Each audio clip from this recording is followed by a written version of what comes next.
புஷ்பாஞ்சலி பரதநாட்டியத்தில் முதலாவதாக ஆடக்கூடிய ஒரு உருப்படியாக விளங்குகின்றது.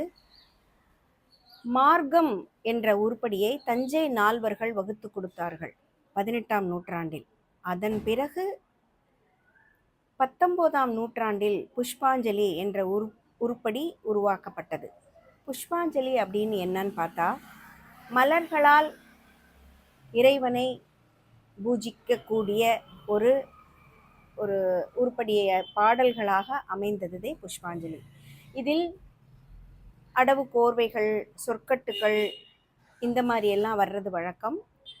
அதனை தொடர்ந்து ஒரு சாகித்யம் ரொம்ப கொஞ்சமாக, அதாவது லிரிக்ஸ் வர்றது வழக்கம்.